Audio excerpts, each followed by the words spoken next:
Well, this morning we're starting a new series. It's going to be maybe a little bit different from our usual Bible studies. But we're going to be talking about this topic of technology, living with technology. And think about how God has called us to live in this world with wisdom and with discernment. I think all of us know that digital devices are part of our lives, our daily lives, more and more. And it seems like the rate of digital and technological advancement seems to be moving faster and faster every day. It's said that when the radio was first invented, it took 38 years for 50 million people to be using a radio. It took 38 years. Later on, when TV was invented, it took 13 years for it to reach 50 million people. When the internet was first starting to be used, it took 1 year to reach 50 million people. And social media website Facebook added over 200 million users in less than 1 year. All right, so more and more people are using more and more different types of technology, and it's changing faster and faster. Just less than 30 years ago, the first cell phone was invented, and today's cell phones are used by 90% of people in the US, 97%. And over 7.1 billion people in the world. All right, 7 billion people in the world using cell phones today, just over the last 30 years. All right, it's kind of mind-blowing to think how quickly technology has changed the world in these last 30 years and how integral these devices have become as part of our lives. The average American spends 5.5 hours on digital devices every day. 5.5 hours. And 50% of that is on cell phones. All right, it's said that some female college students were studied and found to use their cell phones for over 10 hours a day. 10 hours a day, some college students. 75% of people 18 to 20 years old say that they reach for their cell phone the first thing when they wake up in the morning. 75% of people. And it said that we check our phones on an average of 220 times per day, an average of every 4 minutes, right? Maybe some people have already checked their phones as before this service started, or in the time the service has started.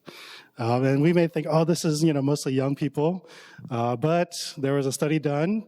They set up cameras in a restaurant to see who used the cell phones the most, right? Is it the adults? Or is it the younger people? And guess what? It was adults, right? Especially parents. They were on their devices more often and longer time than their children, right? And it's interesting to think about how technology touches all parts of our lives, right? From our entertainment to our social media, to our work, to our use of the internet for all different types of things. Right? And if we try to, it's hard for us to actually escape from some of these different forms of technology. I want you to think for a minute, if I was to go into your house, how many devices would I find that are connected to the internet? Right? Think about that. In your house, how many devices do you have that are connected to the internet? Right? Maybe TVs, phones, computers, cameras, maybe even appliances.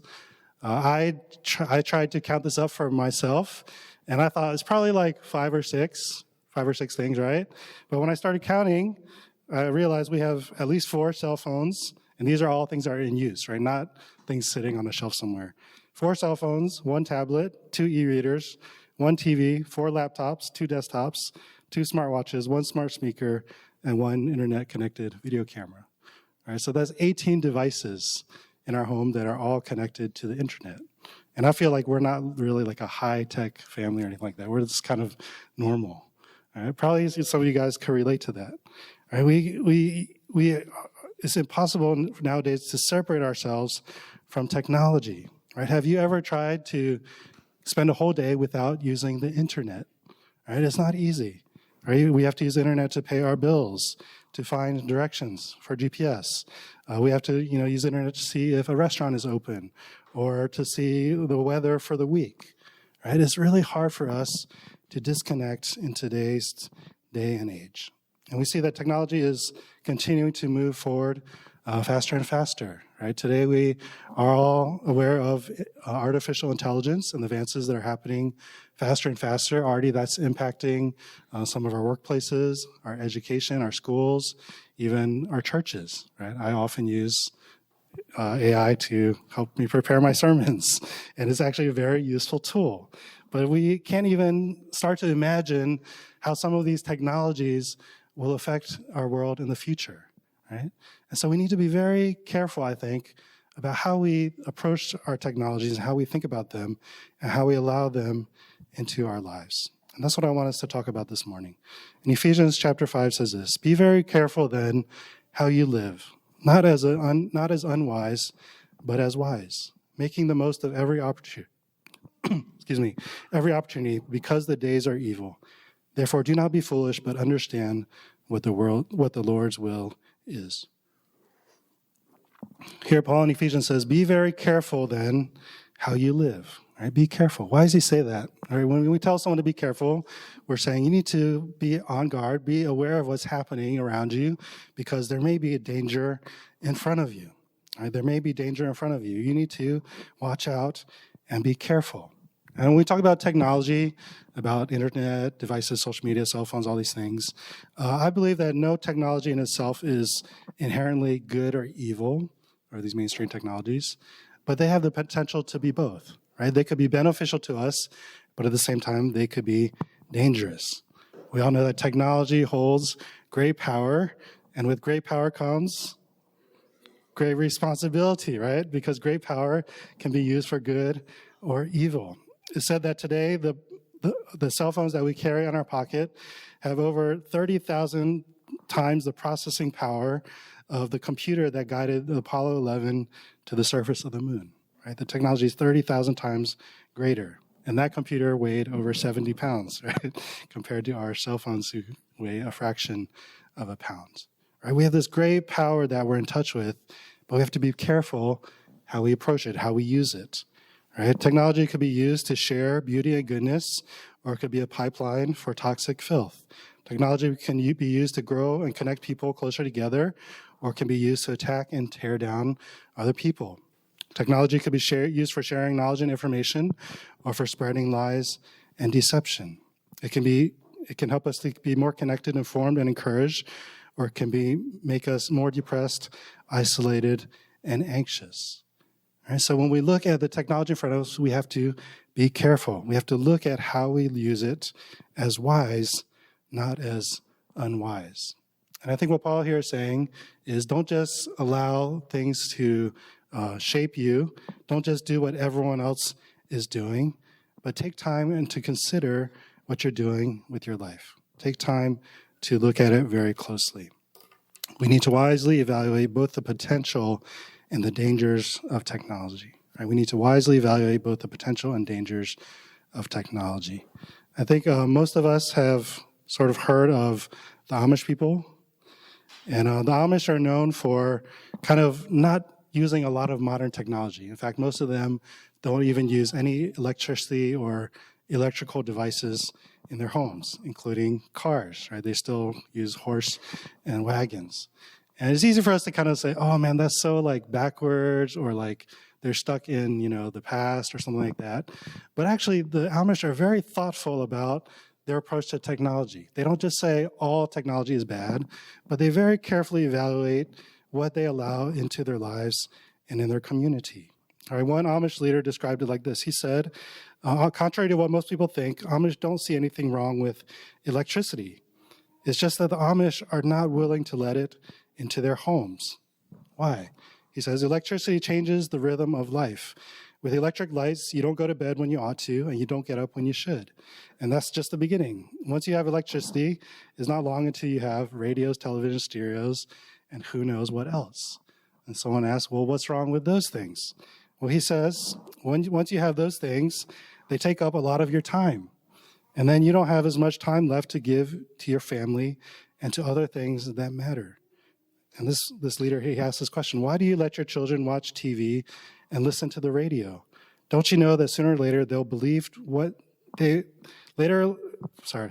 what they believe to be right and wrong is going to be controlled more by what they hear and see than what they hear coming from you. Right? They'll be more controlled by what they see and hear on the radio and TV. He said, we didn't outright reject those things, but we stood back and see what happened to the families that had them. And we saw what was happening around the U.S. and the effect that it had on those families. He says the same goes for automobiles. Those machines are good things if we keep them under control. We're not against riding them. We even hire people to drive us to where we want to go. It's just that we don't think that we should own them.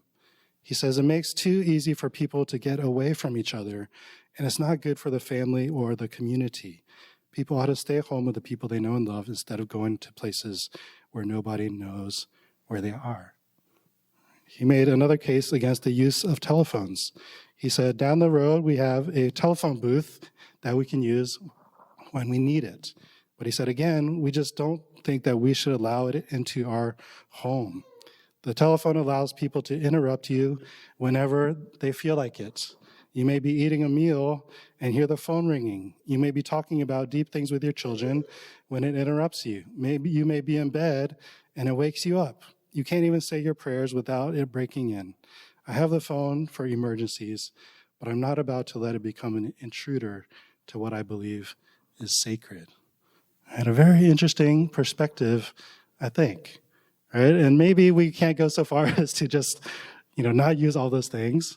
And maybe he's not really looking at some of the benefits of technology.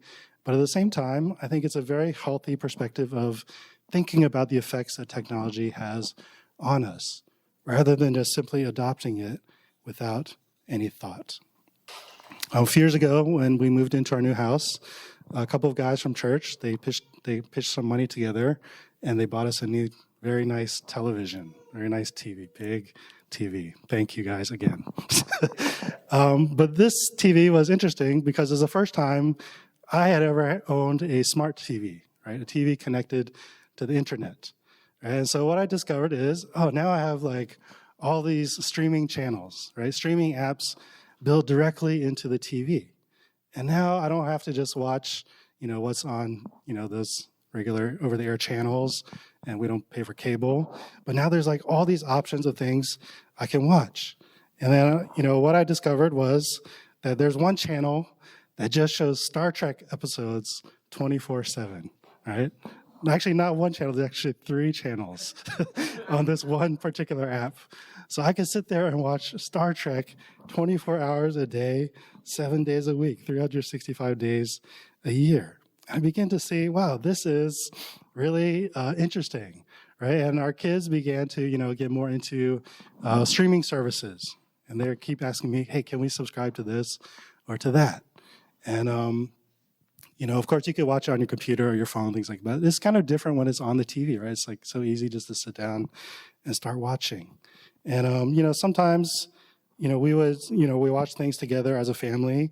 Sometimes we watch, certain shows or movies.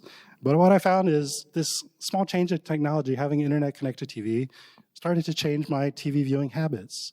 It made me want to watch TV more. It made me sit in front of the TV for longer times. And I realized, this new technology is something that I need to be careful about and be thoughtful about how I use it, or else it'll begin to shape my life before I realize it. Right? Here, the Bible tells us, be careful how you live, not as unwise, but wise. Okay, making the most of every opportunity, not being foolish, but understanding what the world is. Right, in addition to looking at technology wisely, we need to also consider how technology has control over us sometimes. All right, let me do a quick poll. How many of you guys feel like you have a healthy relationship with technology? And I'm going to ask you if you have unhealthy. All right, how many people have a healthy relationship with technology? All right, how many people have unhealthy relationship with technology? All right, it's kind of like half and half, okay? And I think you guys know what I mean by unhealthy relationship with technology, right? It means that technology has some control over us. Maybe we find ourselves spending more time and energy than we want to. Maybe it's how it affects our mindset or our moods, our emotions. Or maybe it's easy to fall into unhealthy patterns or even to lose control sometimes. And technology can, produce a very unhealthy life in us if we're not careful. 1 Corinthians 6:12, Paul says, I have the right to do anything, you say, but not everything is beneficial. I have the right to do anything, but I will not be mastered by anything. And here Paul is reminding us that as believers, we have freedom to not live by rules, right? And it's easy for us to make rules. I will not watch, this type of rated movie. I will not do this or that or that. But as Christians, we don't have to live by, rules or legalistic thinking. But at the same time, that doesn't mean that everything that we do is good for us. In fact, some things can become our master. And the Bible uses that word master for something that has control over our lives, something that dictates what we do or we don't do. In fact, Jesus talked about a different kind of master. He said, no one can serve two masters. Either you'll hate one and love the other, or you'll be devoted to one and despise the other. You cannot serve both God and money. Right? Jesus is saying if money is your highest priority, you'll do everything in your life to gain it. Right? Your life will be focused around it. It will use your time, your energy, your focus, your passions. And that thing that you're chasing after becomes something that controls your life, right? And we have to think about how we use technology and thinking, am I allowing technology in my life to become my master? Am I surrendering it to it, my time and energy? Is it making unhealthy demands on me? Is it keeping my attention more than it should? Is it leading me to do things that I know I shouldn't?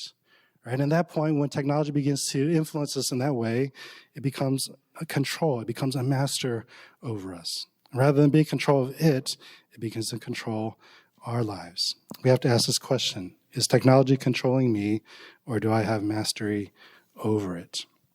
I think one important thing for us to realize is that a lot of how technology is designed today is made in a way that wants us to use it more and more. It's designed to be addictive. It's designed for us to spend as much time as possible and give as much attention as we can.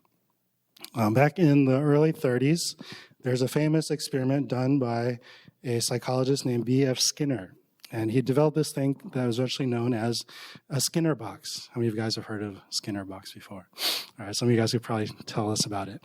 But what they did is they put an animal, sometimes a mouse or a dog, in this box, and they taught it that when this light starts to light up, then you can push this button and you'll get a treat, right? And so eventually the mouse would learn, or the rat would learn, when the light lights up, I'll push the button and get a treat. And eventually, it would just do it automatically. Light, push a button, treat. All right, and it became a very steady and reliable pattern, just like you would train your dog. But what they did was they put an interesting twist on this experiment. And they found that if we didn't always give them a treat, then the mouse or the rat would become more focused on doing that action. All right, so sometimes when the light came on and the mouse pressed the button, the treat would come out. Sometimes it wouldn't. So it almost became like a game, or kind of like a slot machine. And so what do you think happened to the mouse after that? Right? It would always be pushing the button, right? Almost uncontrollably, it would be pushing the button again and again and again and again, almost to the point where they couldn't break the animal out of the habit, right? Because it knew every time it pushed the button, there was some chance of getting a reward, right? It would receive that delicious treat. All right? Does this remind you of anything today? Right? In our use of technology, right? Sometimes we just want to pick up our phone and say, oh, maybe there's a funny video, or maybe there's, a funny something interesting I might see on social media, or I'll get an amusing text, or I'll beat that next level in that cell phone game. And there's this constant system of reward. Every time we pick up our phone, there's this constant chance of us getting rewarded, right? To click on that app, or to click on the website, or to do the next thing, or to answer that next notification, it rewards us in the deepest parts of our brain, and biochemically changes our physical response to want to use it more and more, to a point where sometimes we can become unconscious in how we use our technology. Right? Do you guys ever find yourself just taking out your phone and just clicking on the same app every time, right? Even unintentionally. You just take out your phone, you just push that one app without even thinking. some time ago, one of the biggest online streaming video providers, Netflix, they had this technology that they called autoplay. And what happened was they started testing this system of autoplay. And so when people would finish watching one show, instead of it stopping, it would wait 5 to 10 seconds, and then it would automatically play the next episode of that show. Right? And what they did an experiment where they gave some people autoplay, and they gave some people didn't have autoplay. And what they found was that the people who had autoplay increased their viewing time more than any other technological development in the history of their company. Right? People watch so much more of their service just because the show would automatically advance to the next episode.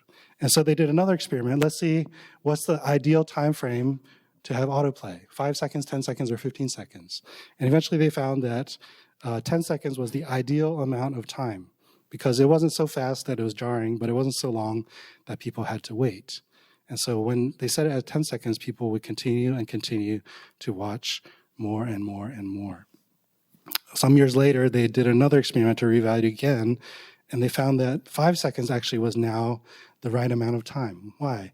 Because people got used to it, right? And they didn't want to wait 10 seconds, but if they waited 5 seconds, they would keep watching. Someone once asked the CEO of Netflix, what is your number one competitor? Right? Is it Google? Is it Facebook? Is it YouTube? He said, our number one competitor is sleep, right? Because the main reason people stop watching is because they have to go to sleep. And he was saying if we had more hours in the day that people weren't sleeping, they would watch more Netflix, right? Pretty interesting. That's from the CEO. And so what this tells us is that when we approach our technology, we need to be very careful about how it controls us and how we have what the Bible calls self-control. Proverbs 25:28 says, like a city whose walls are broken through is a person who lacks self-control. Right? What happens when we don't have self-control in our lives? It's like a city that is vulnerable to attack. Right? What happens if someone doesn't have self-control in their life? They'll eventually hurt themselves. They may hurt the people around them. They may hurt their relationship with God. It can be very, very destructive.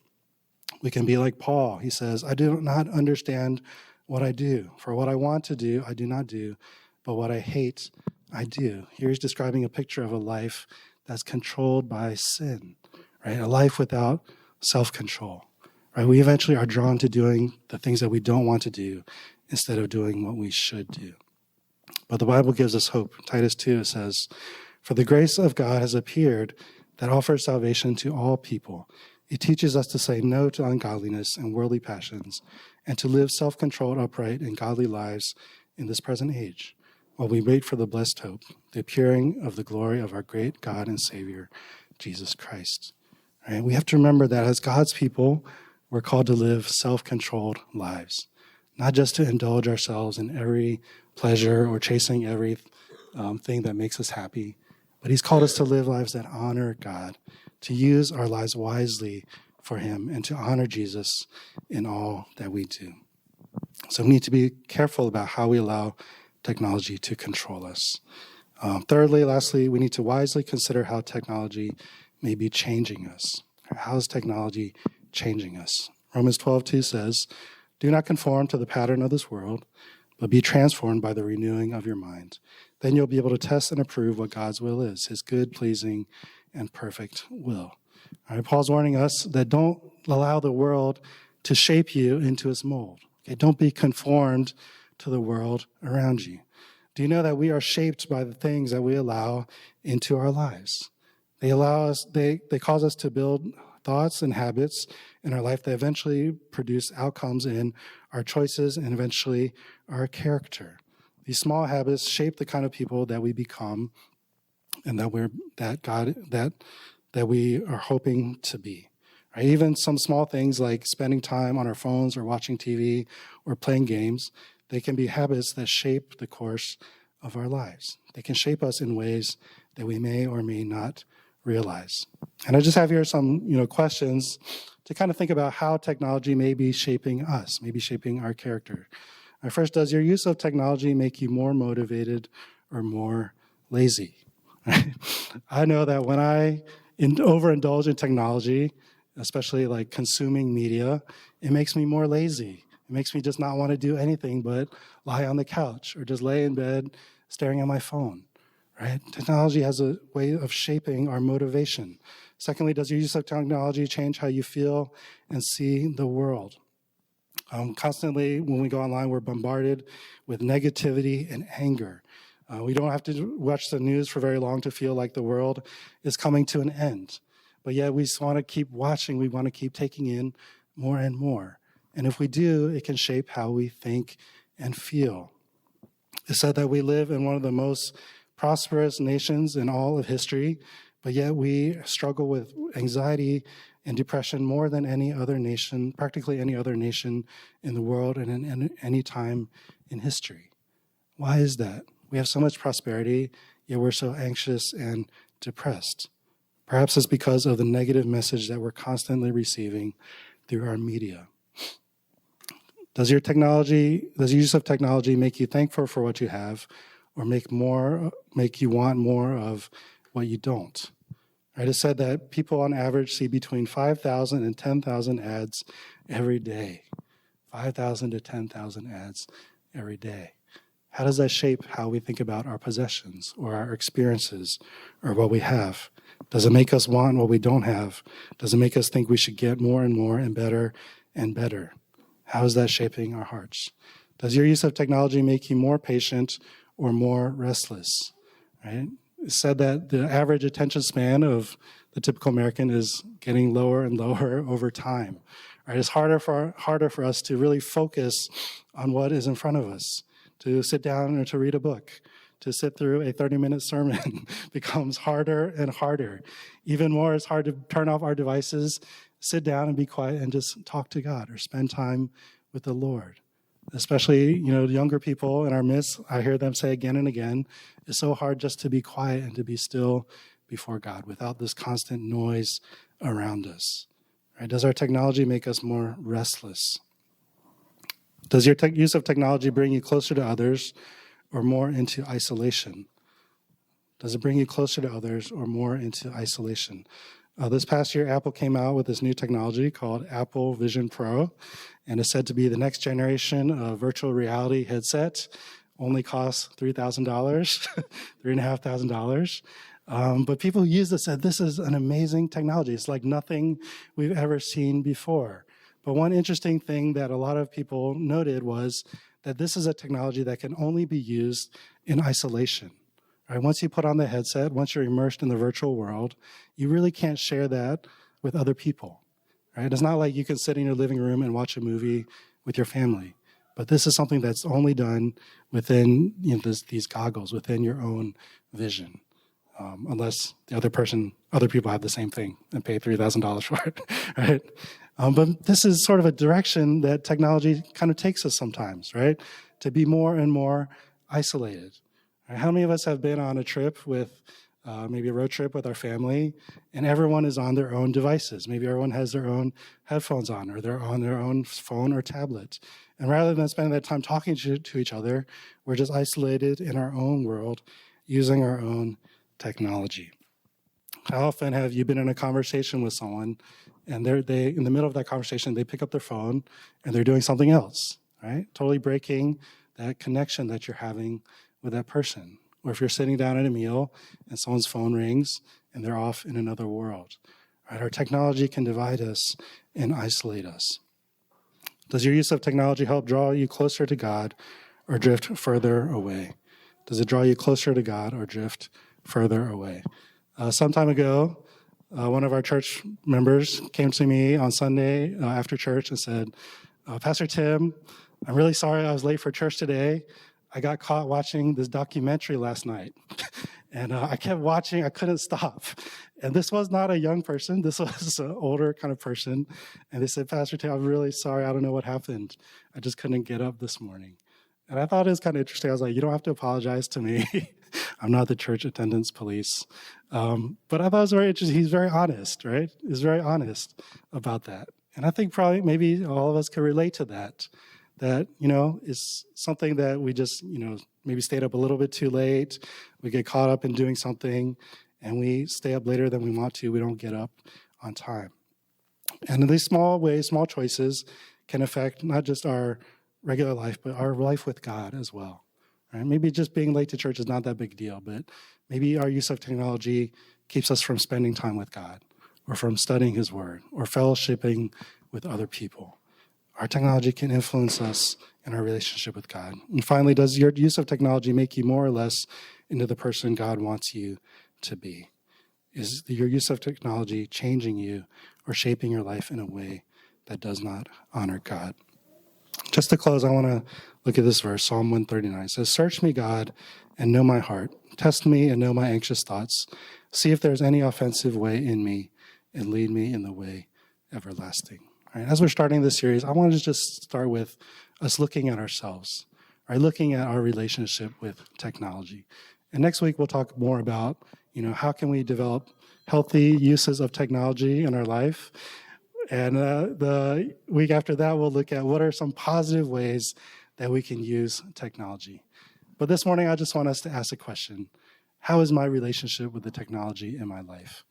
Is it healthy or is it unhealthy? Are there things that I'm doing that I should not be doing? Is it taking unnecessary control in my life, or am I in control of it? And maybe, when you go home today, you could ask your family or your friends, how do you think my use of technology is? And they may give you a more honest answer than we could think of for ourselves. They may say, yeah, you're using it too much, or you're out of control, or something like that. But take time to honestly evaluate yourself. Look at your heart and see if there's any ways that this technology is being used that doesn't honor the Lord. And maybe throughout this week, before you pick up your phone, before you turn on the TV, before you go online, maybe stop and say, Lord, I'm asking you just to give me your wisdom. Show me the right ways to use this technology in my life. Show me whether it's taking control over me or whether I'm honoring you through my use of it. Let's remember, be careful then how you live, not as unwise, but as wise, making the most of every opportunity because the days are evil. Therefore, do not be foolish, but understand what the Lord's will is. All right, we're going to come together this morning and celebrate the Lord's table together, celebrating the sacrifice that Jesus made for us. And this morning, as we come to communion, it reminds me that God wants for us to have life. He doesn't want us to be enslaved by our desires or our devices or the world around us. But he came so that we could live life in all of its fullness. And because of what Jesus did for us, we can come to worship him and to praise him together. So let's take just a minute to bow our heads together. Let's take some time to reflect and take some time to prepare our hearts to celebrate the Lord's Supper together.